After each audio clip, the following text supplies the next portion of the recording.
Welcome to the podcast of MotorWeek, television's original automotive magazine. MotorWeek is made possible by Cars.com. Here's your MotorWeek podcast host, John Davis. Hello, I'm glad you're joining us for our MotorWeek podcast number 16. And around our table sits two of our podcast regulars, our road test producer, Brian Robinson. Hello. And our writer extraordinaire, Shamit Choksi. Hi, John. And we've also been joined today by our podcast producer, Michelle Parker. Thanks for letting me talk today. Oh. And I have to apologize. I didn't have time to bake cookies. No cookies. So, we have no treats to keep us awake and satisfied. Last time for talking. Let's see. Our subjects today, Shamit, we're going to start with you, and we're going to be talking about the VW Jetta TDI SportWagen. Then we're going to go to Brian Robinson and talk about a motorcycle, the Triumph Street Triple R, and also touch on the BMW 7 Series. Coming up also, we'll have our lightning round, and we'll even look at our MotorWeek mailbag. So, Shamit, let's start with you. Volkswagen Jetta TDI SportWagen. Now, we gave the TDI our MotorWeek Best Car of the Year award for our Driver's Choice Awards. Correct. SportWagen, however, same powertrain as the sedan, and we touched on it in our road test originally, but we didn't spend a lot of time on it.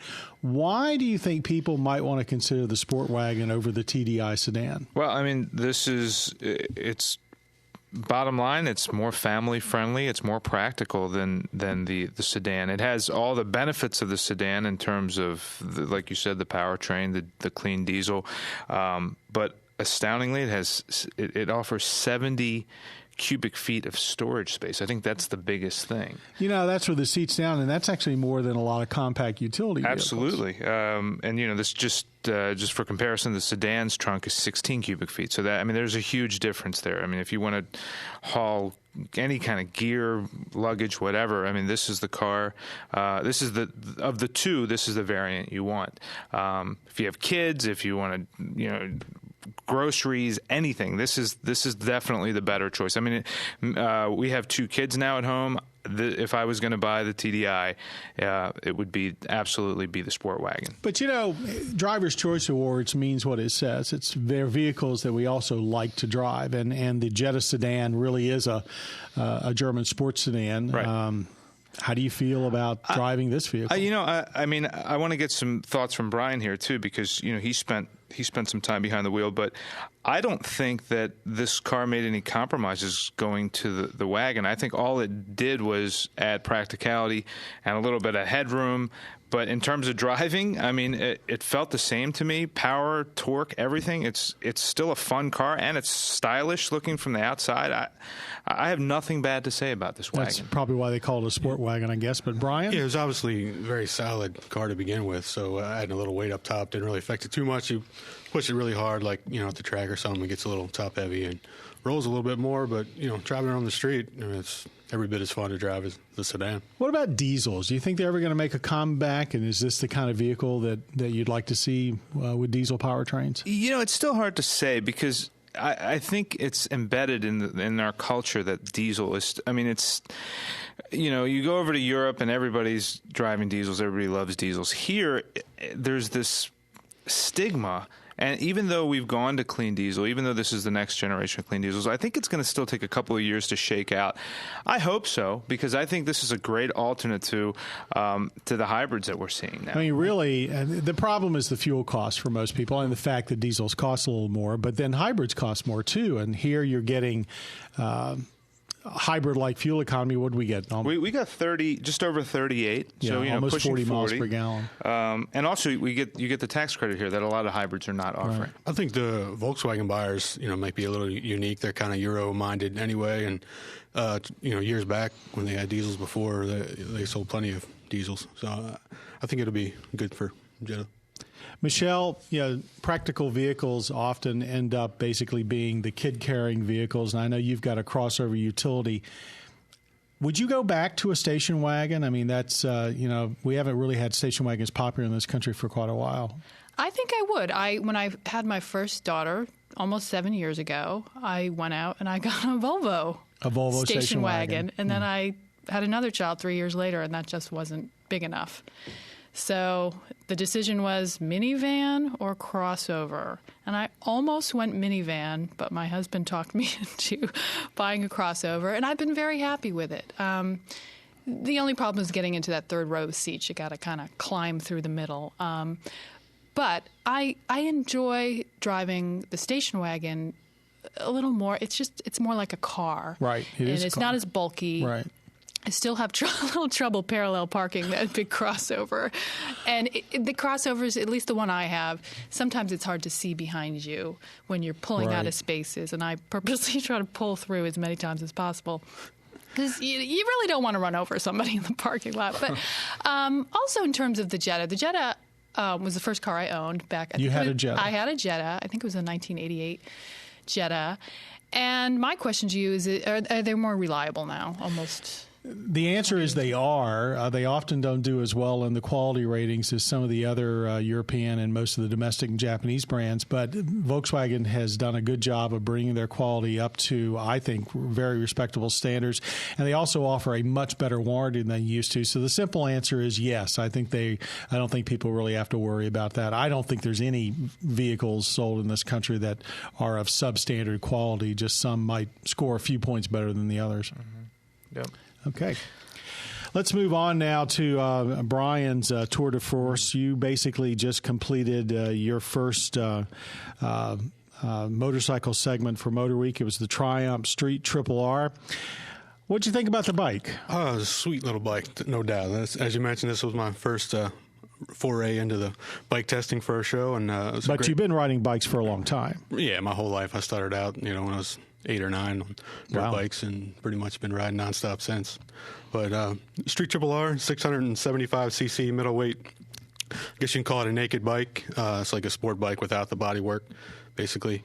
107 horsepower, which if you're not really into motorcycles doesn't sound like a lot, but it only weighs 367 pounds.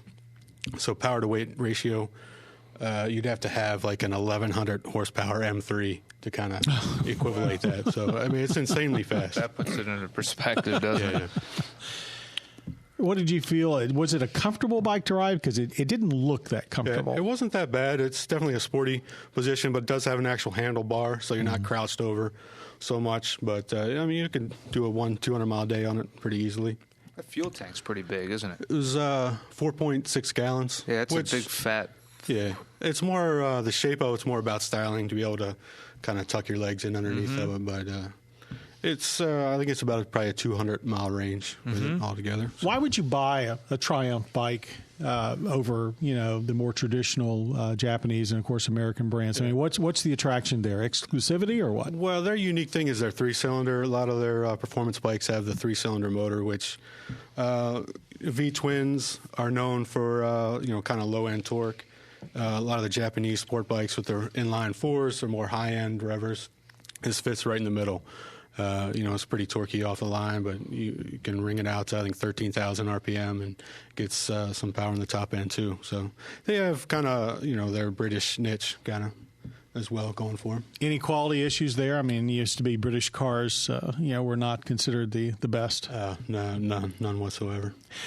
Let's move on then to the BMW 7 Series, basically the remake of the BMW flagship. Yeah, I think it's the 5th generation 7 Series now, and last generation was a little controversial with the styling, and also that was the original iDrive vehicle to come out, so no one really complained about the handling at all, but but it had the styling, especially in the rear, left something to be desired. But they've toned that down substantially. Yeah, it looks much better. A lot more traditional BMW-like, very sporty, lots of sharp creases. Big wheels and tires. I think it's got the longest wheelbase in its class. So they definitely improved the looks, especially interior. I like the interior a lot. All the woodwork is more like custom cabinetry more so than car interior. Technologically, too, I think these are your words. You called it a tour de force. I mean, it really is. It's amazing. Let's talk about iDrive. This is the new generation of the central controller that BMW pretty much started the wave of. I know we're not all crazy about these central controllers, but how did you rank the new iDrive? Yeah, it's nice. If you didn't like it before, you might like it a little more now. I don't know that. Cleaner. Yeah, it's got some, instead of having to go up and down, or it's got actual menu buttons there, which I think is the big improvement. You don't have to remember which way is up for information or climate or whatever. You just press the button and go right to that menu. I personally thought they did a great job of redoing it. I think they've nailed it finally. But styling and iDrive are the two big things. Whatever happened to Chris Bangle? I guess he's. I just read the other day. Well, he's left BMW. He will have no shortage of opportunities, but I believe he's going to do more industrial design. But sure. I'm not sure. But back to the performance. I should know, but I don't. It is definitely the ultimate driving machine as far as the big luxury barges are concerned. 400 horsepower, turbo V8, super quick for such a heavy car. I think you get low 5-second 0 to 60s, and just ultra smooth as you expect from BMW. If you can at all afford it, I couldn't really see a reason not to buy it. Yeah, I think it's a good rework of a great car. Mm-hmm. Okay, let's move on now to our lightning round. We've got a question, and we've got 2 minutes to sort of debate it. It's basically all hands on deck. Anybody can jump in here. And here's the deal. Here's our lightning round question. With Pontiac's obituary written, they're going away in 2010. And Honda and Toyota canceling most of their high-performance projects. In this newfound world of emission standards being hiked and high fuel economy being required, is high performance dead? Who wants to be first? I'll say no. I mean, there's always going to be a market for it. I think maybe we certainly can look at being more environmentally responsible about it, but I mean, there's always going to be a market for it. And if you look at how many advancements we get in the automotive industry that are directly related to high performance vehicles. Yeah, I mean, even look at the racing world. The racing world is implementing better efficiency, and fuels and everything. Hybrids, and this is America. It's the land of the Corvette. There's no way performance is going away. I mean, they asked the question of BMW and Mercedes engineers at recent events, and most of them said, "Look, our ultra high performance machines like our M cars and our AMGs, they're such a small percentage. We can still make those for the people that want them, and not basically interfere with the rest of our goals." I do think that for a while we're going to see fewer of them, but who says a hybrid or an all-electric car can't be high performance? After all, most of the GM EV1, the original GM electric car, was actually faster than the Nissan Z car of the day. And Tesla and Fisker, and there's all kinds of people on the forefront. So it may not have the same growl. Maybe they have to pipe in the noise. Yeah, artificial growl. Did we not reach our 2 minutes? Can we keep going? Oh, I think we reached our 2 minutes. Well, that was an easy question. I was just that was an easy one. I think there's always going to be a market for high performance. That's all I have to say.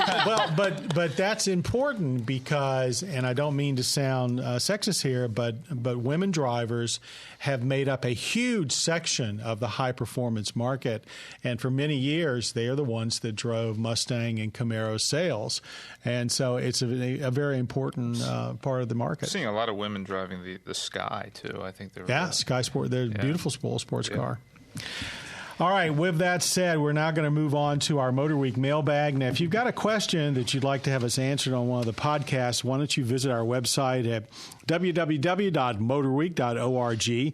You can submit your question. If chosen, you'll get a free MotorWeek T-shirt. Ooh, I don't hear any. Come on, there. Sound effects, please. All right, here's our question. It's from Jeff from London, Ontario, Canada. He says, with the bankruptcy of Chrysler and the possible bankruptcy of other automakers, as well as the elimination of models and entire brands like Pontiac, should vehicle owners stock up on certain parts that might be hard to find or are more expensive in the future? If so, what parts? Well, basically, if Pontiac goes away, most of the mechanical parts are shared with other GM products. GM's not going away. Same at Chrysler. So not to worry there. The only thing would be, and the manufacturers, pretty much have to make parts available, the mechanical parts for, I think it's 8 to 10 years, and safety parts even longer. But if you're worried about trim, if you're worried about an extra set of seat covers or the chrome or trim along the side, that's the stuff, or even fenders, that will get sparse quicker on low-volume vehicles. But there's a huge market out there with vendors that buy up excess parts and sell them at flea markets and stuff. Yeah, they sit on them for years and wait for them to... And there's always eBay, I guarantee that stuff will always live on. Well, like you say, there's so much platform sharing, very little about any car anymore is certainly unique to that car. So I don't really see a need to stock up on anything. Jeff, I wouldn't worry about it. I think it's I don't think it's something to be concerned about. Well, that looks like that wraps up our MotorWeek podcast number 16 for today. I want to thank our audio engineer, Jim Bigwood, our podcast creator, Bob Mixter, and thank you, Michelle Parker, our producer, for joining us at the microphone today. Can I say one thing? Yes, you certainly can. I just want to let everyone know that MotorWeek we're getting into the whole social media thing, and we're now on Facebook. So if you'd like to join us, yes, you need to have your profile on Facebook first, and then go to Facebook, search MotorWeek, and then when you get on our fan page, click at the top of the screen, and it says Become a Fan, and you can become a fan and see the latest road test videos and road test diaries and all the latest goings-on here at MotorWeek. We are everywhere. Cool. We are everywhere. Thanks, everybody, and join us next time for more MotorWeek podcast. You have been listening to the podcast of MotorWeek, television's original automotive magazine. MotorWeek is made possible by Cars.com. For additional information on podcasts, videos, and showtimes, visit our website at motorweek.org. And watch MotorWeek, television's longest-running automotive magazine series each week on your local PBS station.